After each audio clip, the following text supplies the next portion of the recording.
I love a lazy Sunday afternoon and a nice, relaxing vape. It gives me time to just let my mind wander. You know, I've been following a lot of vapers on Twitter, and it turns out that a lot of them are from the UK, and I read a lot of their blogs on a pretty regular basis too. The last week or so, there's been a lot of activity on social media, especially among the Brits, regarding this World Health Organization report that came out not too long ago. It's a recommendations, policy statement, if you will, from the World Health Organization concerning vaping. Now, the big problem with it is it seems to be based on some spurious research at best, uses a lot of language that is alarmist, either a misinterpretation of some of the research or a misrepresentation of that research.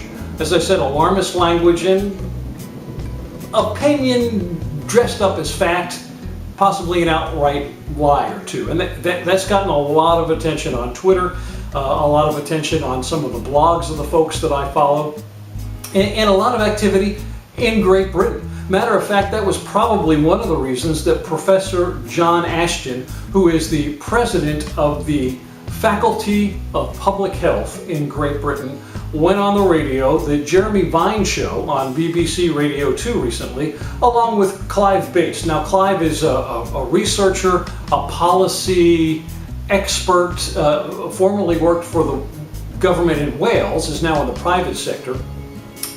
That interview quickly deteriorated. I tell you what, good old Professor Ashton tried to monopolize all the airtime. Poor Jeremy Vine could barely get him to pause long enough to introduce Clive Bates. And Ashton, to his credit, he did say, if people, informed adults want to use these electronic cigarettes, then I don't have a problem with that. But then he went on to call for regulations and things like that and made some claims that at best were questionable. A couple of the more questionable claims were that adults don't like sweet flavors or particularly buttered popcorn.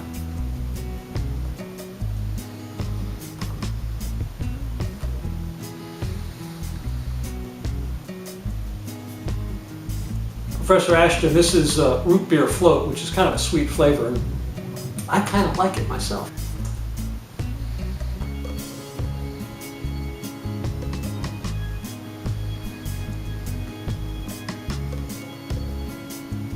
He also said that nicotine usage might be a contributing factor to macular degeneration. Blindness, basically. He was saying that nicotine causes blindness, to which Mr. Bates said, that's a new one. I mean, where's the study from? Cited. Well, Professor Ashton just bulldozed right through that one, didn't bother giving any further explanation, didn't cite the study specifically, and just continued to try to monopolize the conversation. That got a lot of people up in arms. They went to Twitter. Well, the next day, Professor Ashton got on Twitter himself, kind of trolling vapors, making some, how shall I put this, rude comments to them. Juvenile name calling, even referred to one tweeter who was apparently a vapor, referred to them by a derogatory term for a part of the female anatomy.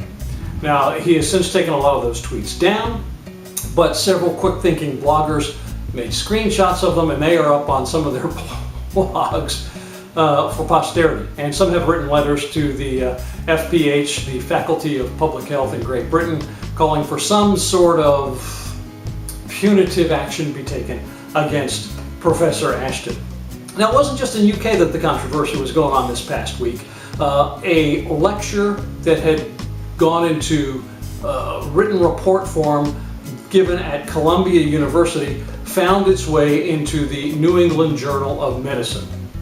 And the basic premise of this report was that nicotine is a gateway drug to cocaine and harder drugs, and therefore vaping is a gateway to cocaine and harder drugs. Here's what they based this on. Actually, this was to sort of shore up a theory that the two, a husband and a wife research team, a theory that they had proposed several years ago that just had never gained any traction in the academic community. So they came out with this new study to further enhance their previous study. What they did is they gave nicotine to some mice and then gave them cocaine, and then they took some other mice, the control group, and just gave them cocaine. The mice that had had the nicotine before the cocaine seemed to be more active. Therefore, and since a great number of cocaine users also smoke cigarettes, we can say safely that vaping will lead to people using cocaine. Well, my guess is that a large number of cocaine users also wear blue jeans. So I guess that Lee jeans and Wranglers and all the rest are also a gateway to cocaine use. I will list links to a lot of the blogs that I've sort of alluded to. Vape Me Stupid is one, also Redhead Full of Steam and The Random Vapor on our website, 7report.com, where you can read, I'll think this through a little bit more and give you a full written report as well as my little ramblings and random thoughts for a Sunday vape.